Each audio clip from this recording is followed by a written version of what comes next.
देखिए हर खबर यहीं पर, सब्सक्राइब कीजिए TV9 भारतवर्ष। भारत के पूर्व तेज गेंदबाज आशीष नेहरा ने विकेटकीपर बल्लेबाज ऋषभ पंत के करियर को लेकर बड़ी बात कही है। उन्होंने कहा कि जिस खिलाड़ी को धोनी के रिप्लेसमेंट के तौर पर लाया गया था, वो अब खिलाड़ियों को पानी पिला रहा है। आशीष नेहरा ने यह भी कहा कि ऋषभ पंत को कई मौके दिए गए, लेकिन वो उन मौकों का फायदा नहीं उठा पाए, जबकि टीम मैनेजमेंट ने उन्हें काफी सपोर्ट भी किया। भारतीय क्रिकेट टीम के कप्तान विराट कोहली ने कहा है कि लॉकडाउन के बाद जब भी वो मैदान में वापस लौटेंगे तो वहीं से शुरुआत करेंगे जहां उन्होंने मैदान छोड़ा था। विराट कोहली ने एक इंटरव्यू में कहा कि इस वक्त लॉकडाउन में वो खुद को पॉजिटिव और खुश रख रहे हैं। ऐसा इसलिए जिससे जब भी वो मैदान में लौटें तो सकारात्मकता बरकरार रहे। भारतीय टेस्ट टीम के उप कप्तान अजिंक्य रहाणे ने कोरोना खत्म होने के बाद मैदान में वापसी को लेकर एक बड़ी बात कही है। उन्होंने कहा कि कोरोना के बाद मैदान में मैच खेलने के लिए उतरने से पहले खिलाड़ियों को कम से कम 1 महीने ट्रेनिंग करनी होगी। उन्होंने ये भी कहा कि क्रिकेट तभी शुरू होना चाहिए जब कोरोना के खिलाफ लड़ने के लिए वैक्सीन आ जाए।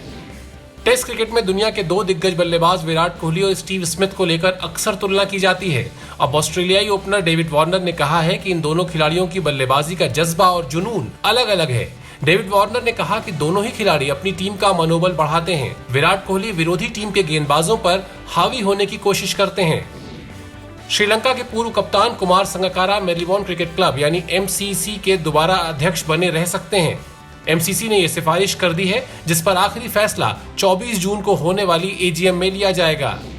भारत के महान एथलीट मिल्खा सिंह ने एक इंटरव्यू में कहा कि उन्हें एथलेटिक्स की स्पेलिंग तक नहीं आती थी। उनके नाम के आगे उड़न सिख लगा क्योंकि आर्मी ने उन्हें तराशा। मिल्खा सिंह ने इस इंटरव्यू में यह भी बताया कि वो 90 साल के हो गए हैं, लेकिन सामान्य दिनों में अब भी रोज गोल्फ खेलते हैं और अपनी फिटनेस के लिए उन्होंने घर में ही एक जिम बना रखा है, जहां वो नियमित एक्सरसाइज भी करते हैं।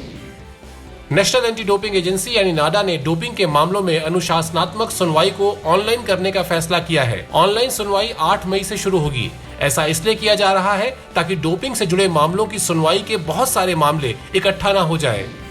बार्सिलोना और रियल मैड्रिड के खिलाड़ियों का कोरोना टेस्ट शुरू हो गया है। दरअसल ला लीगा के क्लब अगले हफ्ते से ट्रेनिंग शुरू करने पर विचार कर रहे हैं। बार्सिलोना के दिग्गज फुटबॉलर मेसी की एक तस्वीर इंटरनेट में काफी वायरल है, जिसमें वो कार से ट्रेनिंग सेंटर के लिए जा रहे हैं। स्पेन में नोवाक जोकोविच के ट्रेनिंग सेंटर में ट्रेनिंग को लेकर उस क्लब का बयान आ गया है जहां वो ट्रेनिंग कर रहे थे। क्लब ने माफी मांगते हुए कहा है कि सर्बिया के इस खिलाड़ी को गलती से ट्रेनिंग की अनुमति दे दी गई थी। नोवाक जोकोविच दुनिया के नंबर 1 टेनिस खिलाड़ी हैं। दुनिया भर के टेनिस प्रेमियों के लिए बुरी खबर है। अगले साल होने वाले साल के पहले ग्रैंड स्लैम ऑस्ट्रेलियन ओपन पर भी खतरा मंडराने लगा है। ऑस्ट्रेलियाई टेनिस के चीफ ने ये जानकारी दी। उन्होंने कहा कि हमारे लिए खिलाड़ियों की स्वास्थ्य पहली प्राथमिकता है।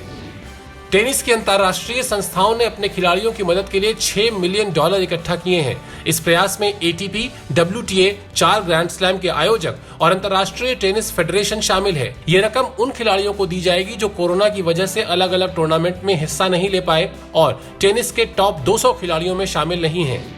तुर्की फुटबॉल महासंघ ने कहा है कि वो यूएफा चैंपियंस लीग की मेजबानी अगस्त में कराने की योजना बना रहा है। 2 महीने पहले कोरोना की वजह से यूएफा ने फाइनल को स्थगित कर दिया था, जो इस्तांबुल में खेला जाना था। एक अनुमान के मुताबिक अंतर्राष्ट्रीय फुटबॉल खिलाड़ियों को 820 अरब का घाटा होने जा रहा है।